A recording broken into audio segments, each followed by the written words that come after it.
first thing I'm going to do is just give you an overview of the clinical trial industry, and the organisation that I'm in is a CRO, so a clinical research organisation, and the role we play is there's pharmaceutical and biotech organisations, the likes of Pfizer, Bayer, Sanofi, etc., would outsource elements of a clinical trial or the full clinical trial to a CRO to execute. So we have a broad range of expertise and skills and use of technology to meet every need. So if you look at the drug development process, very much drug discovery is the process to identify chemical and biochemical entities that potentially have a pharmaceutical benefit for a disease or illness that patients would have. Prior to the drug ever reaching the market and ever being administered to a patient, it must go through rigorous testing.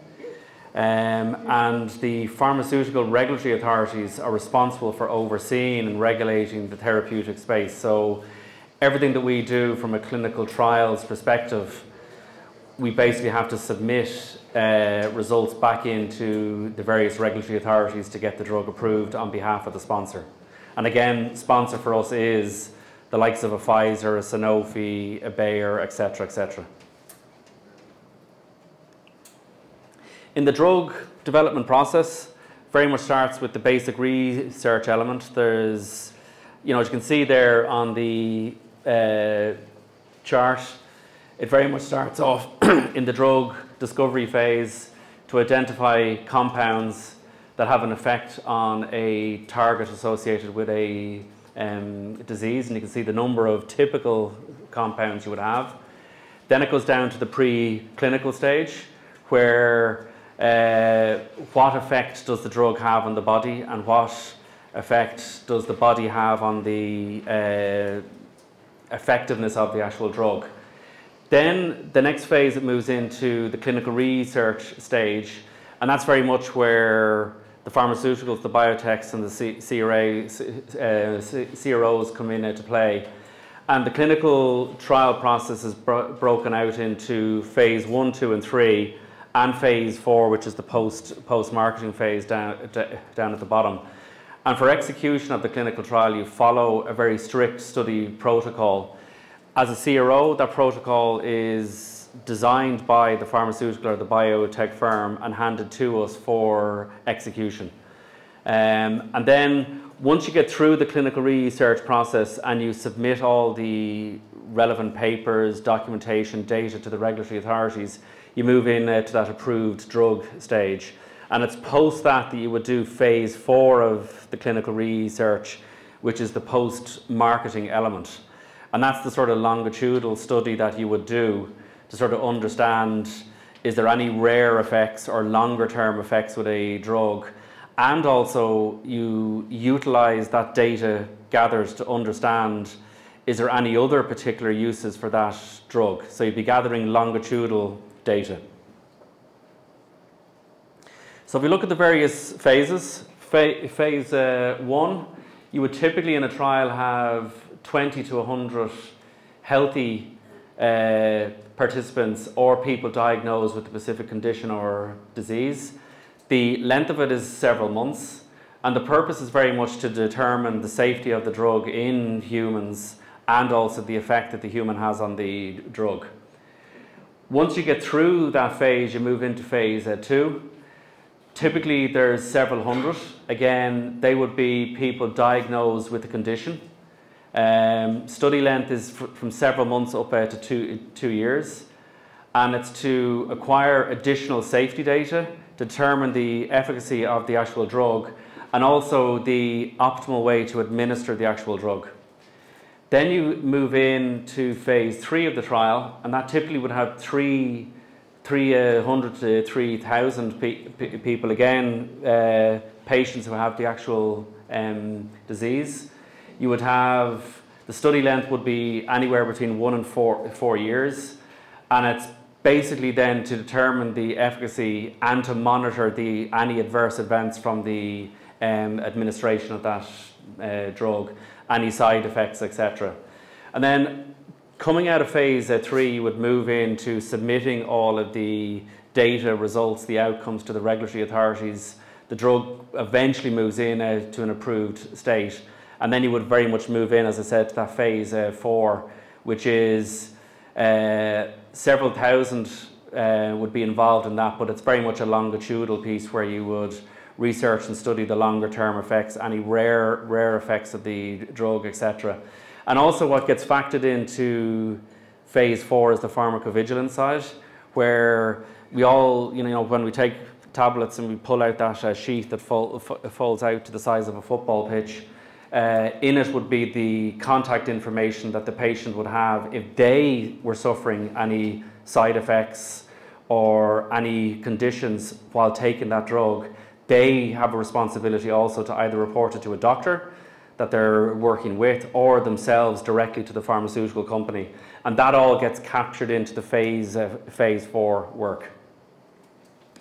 So now that I said that, and the typical process to bring a drug from a compound stage at the start through to an approved drug through to phase 4, you're talking 10 to 15 years would be the actual length.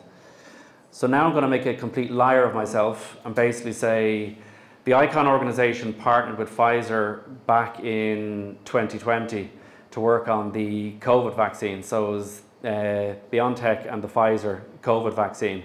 So that basically was a global study of 44,000 patients. So by far, way above any numbers that I called out in the previous slide. It was worked across 150 sites in 6 countries. It was the fastest vaccine ever developed.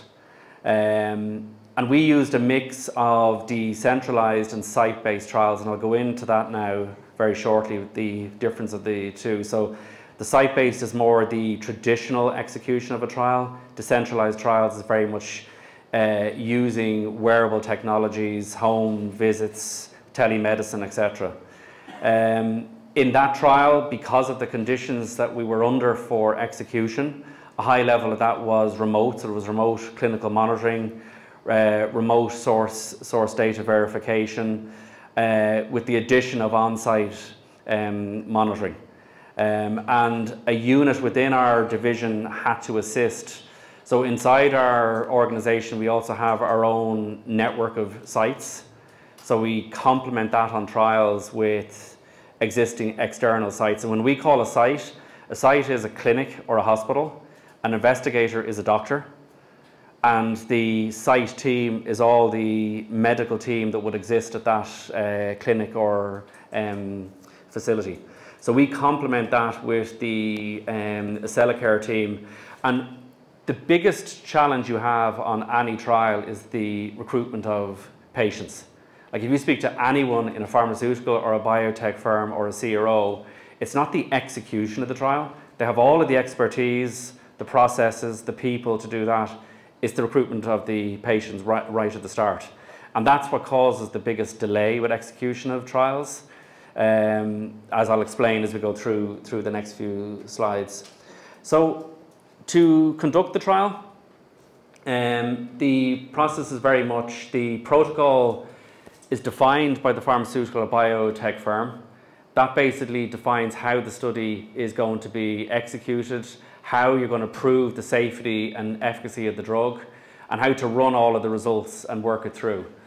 The sponsor contracts the sites and the investigators to participate in the study, and when we are subcontracted by pharmaceutical and biotech firms, we basically fill that role of a sponsor. It's our responsibility then to find the patients and sites and investigators. The sites enroll patients who consent to participate in the trial. Patients participate in several visits to the site and meet the medical teams there. They're administered the drug, they're monitored, data is recorded, etc.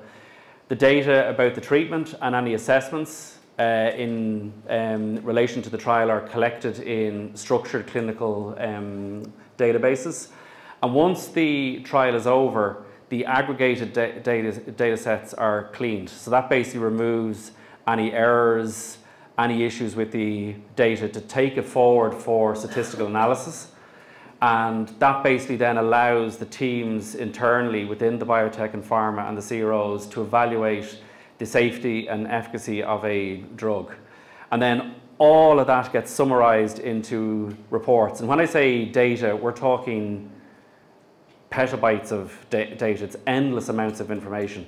So the study reports are then summarized, and all of that information then goes into the various regulatory authorities.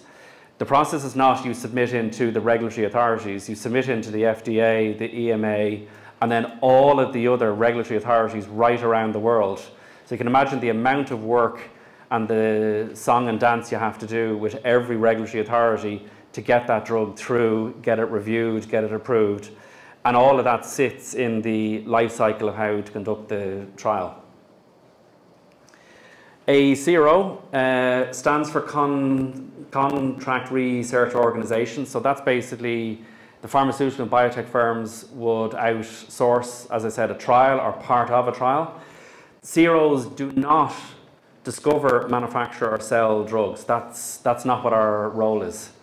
And in a trial, a pharmaceutical or biotech firm could very well hand it out to one or more CROs. If it's a very big trial around the globe, they may very well hand it out to a number of CROs to do it. The CRO acts on behalf of the sponsor, so they perform the duties that the sponsor is asked. And the key thing is the CRO is legally and contractually responsible for the execution of that trial, the gathering of the data, and the submission to the regulatory authorities. So it's not as if we're just outsourced bits of work and we hand it back and we've no issue. There's a lot of legal and contractual responsibility on us.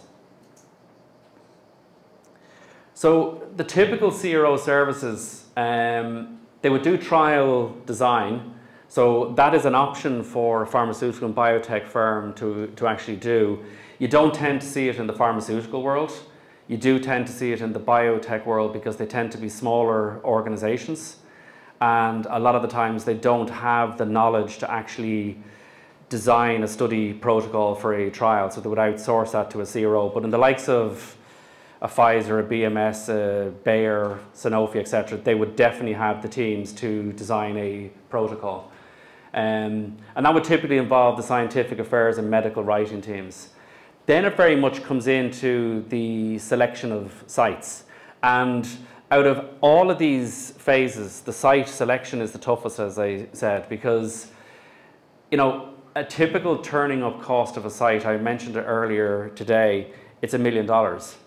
So if you imagine if you're turning up 100 sites for a very large trial, there could very well be a certain portion of them, and the current statistic is 11 to 15% of sites do not recruit a single patient. So if you imagine that, you could have $15 million burnt completely, because you have to pay the team on the site to kick off the trial and go out and recruit patients.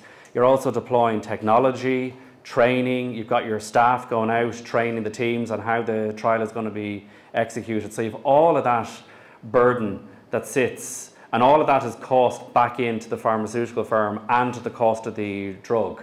So the ability to select the right sites that are going to recruit the right patients, and the next key thing is patients that will stay the length of the trial, that's the key.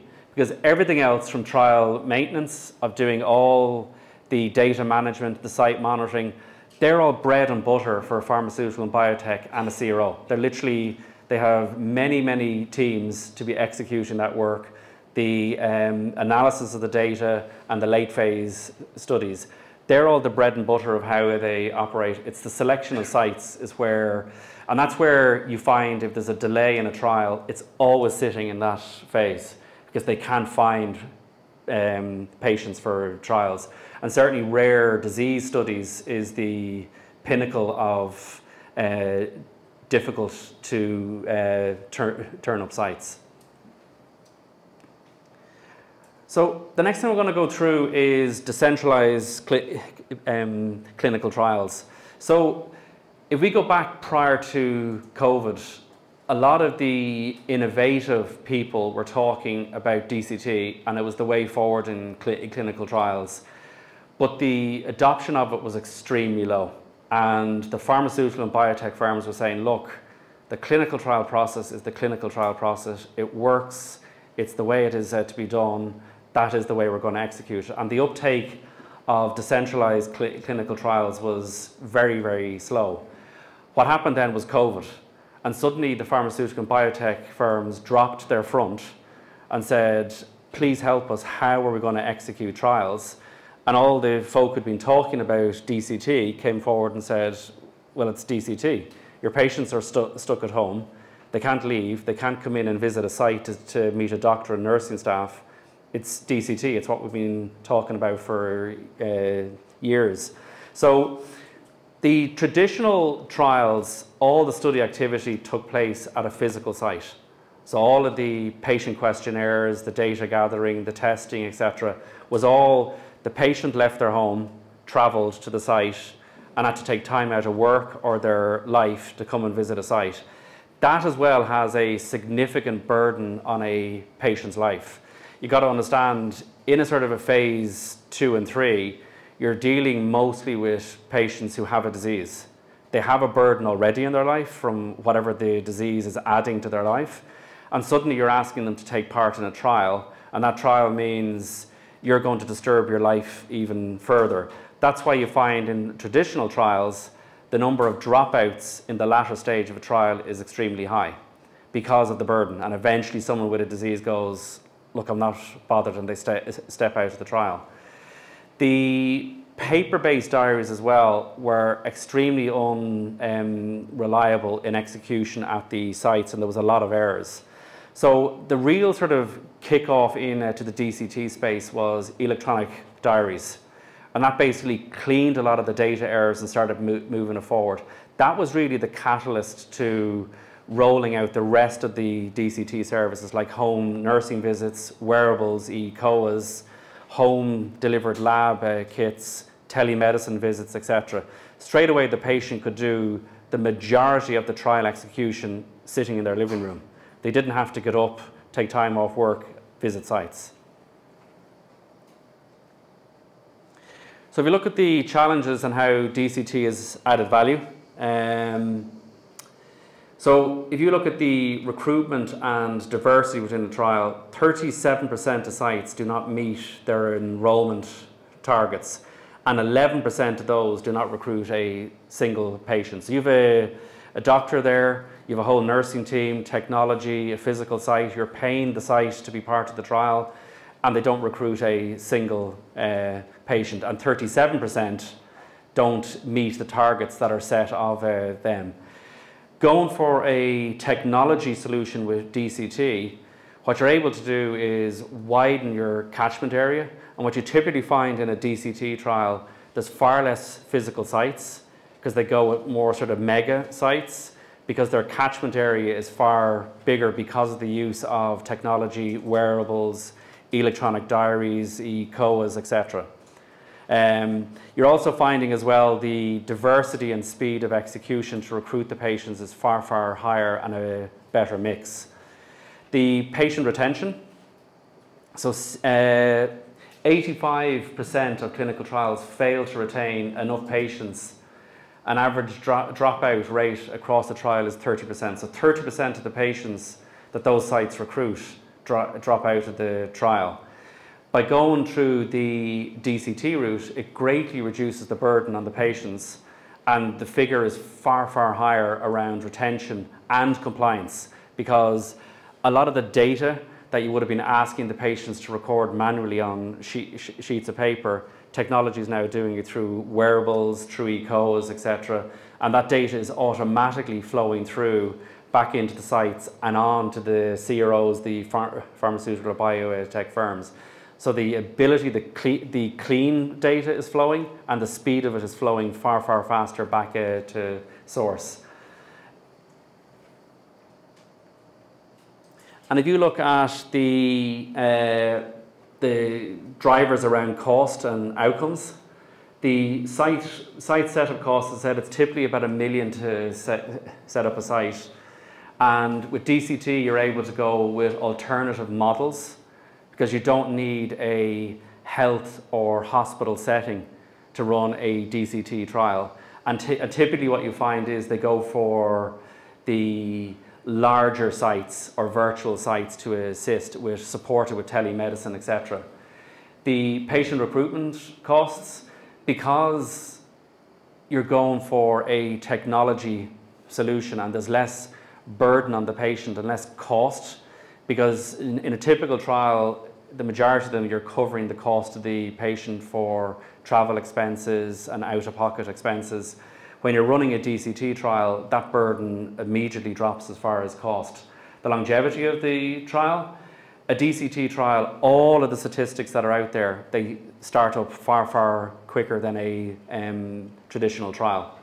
Because it's just faster to get them in and you retain them and they stay, which means you don't have to go back out and recruit additional patients for dropout patients to meet your minimum numbers. And the cost of visits at sites, that's offset by the in-home visits and the technology deployment. So some of the statistics that are out there, Bart, basically they're very clearly saying DCT increases the retention of patients on a trial. With remote visits, 38% fewer patients discontinue early, and patient completion rates are 89% versus 60%. So you can see with a DCT trial, you're going to get your minimum required number to close out the actual trial. And on the quality side, there's a 33% reduction in the variability of the data, because a traditional trial, it's very much paper-based questionnaires, etc. And over on the right-hand side, you can see where DCT substantially increases the financial value based on key performance indicators. And that's very much reduces the three factors that impact the cost of a trial: the cycle times, the screen failure rates, and the number of protocol amendments. So typically on a DCT trial, you get the patients in far, far quicker, deployment of technology, and because the data is flowing through at a far quicker rate, you're not delayed in getting amendments in, because a trial, you're very quickly able to see if there's an issue with the data flowing through, the questions you're asking, etc., to make that amendment on the actual trial. Very quickly, there's two examples around a traditional trial that we would have executed versus the hybrid or DCT model. The first one there was a RFP that went out for a phase 2 trial. It was 240 patients across 60 sites. That's what the pharmaceutical firm was coming in to look for. And the target recruitment was 11 months to get those 240 patients in. So with this one, there was no change in the number of sites, but 60% of visits were replaced by in-home nursing, concierge services, digital platform. And overall, the value and speed of execution was far greater on this trial. The second one was a phase 3 trial that had 852 participants across 100 sites. The target recruitment was 9 months. We went back and basically said the preferred model would go to a fully DCT trial. That basically reduced the sites from 100 sites to 20 mega sites. The patient recruitment lasted 6 months. There was 100% in-home services, the patient ecosystem, the concierge services, the telemedicine services, the digital platform. And overall, it meant there was a reduction in the recruitment time of 3 months for the trial execution. So, and typically, you don't meet on a traditional trial the 9 months. It bleeds on because you struggle getting the patients. So with the DCT trial, they basically achieved it in 6. And these are the typical services that you would see. It's the ones that we provide as an organisation, but it's the typical things that you would see that drive value in the selection, you can see the integrated end-to-end solutions on patient recruitment, retention, diversity, and so on. There's the operational mode, there's the in-home services, the digital endpoint consultancy and management, the concierge services, and the digital platform. So they're all provided, and that would be typical for a CRO to provide all of these sort of smorgasbord of services to the pharmaceutical and biotech industries. So the next thing I'm going to do is I'm going to play a video which just goes through DCT.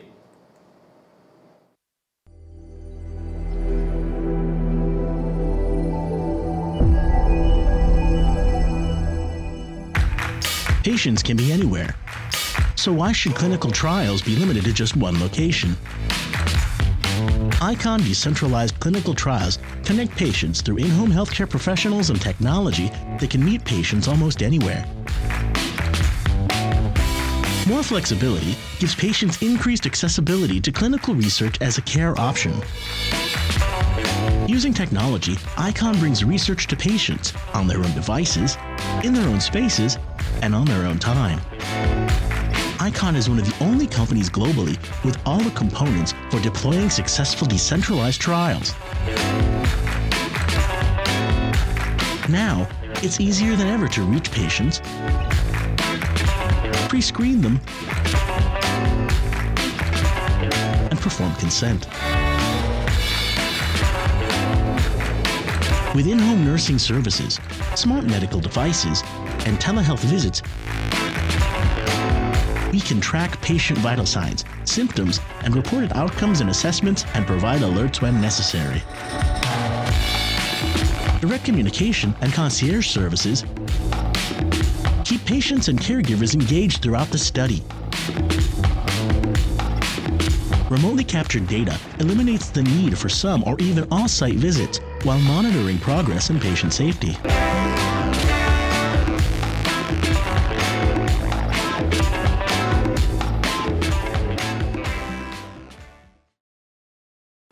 So you can see there the difference in a trial execution like that versus the traditional trial of the traditional method of recruitment, where the doctor has to utilize their network of patients to try and reach out to those patients to get them engaged with a trial.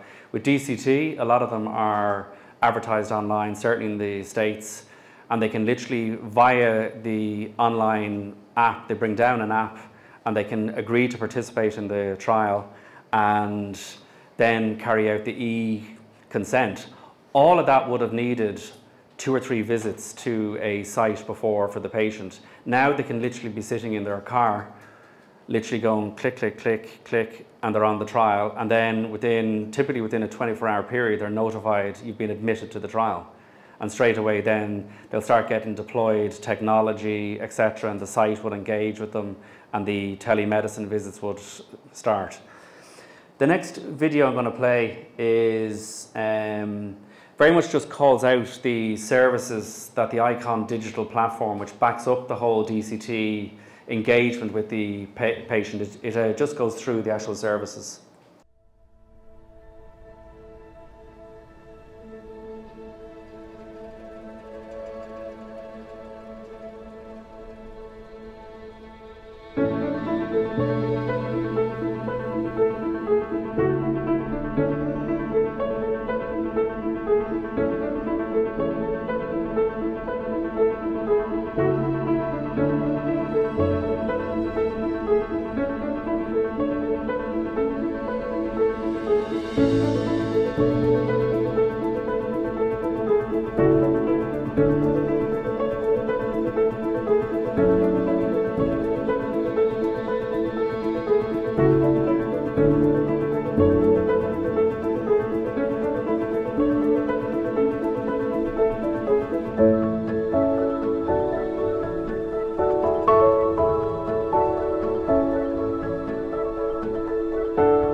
So the last slide, with the whole introduction of technology, wearables and DCT into the clinical trial space, it actually is starting to sort of deliver the aspiration that everyone had, that the clinical research industry and clinical trials moves from being a burden to patients to actually becoming the clinical research as a care option, that it actually becomes part of a patient's care management plan, that they would participate in a trial because the burden is so low that the benefit of it greatly outweighs any burden to participate in the trial.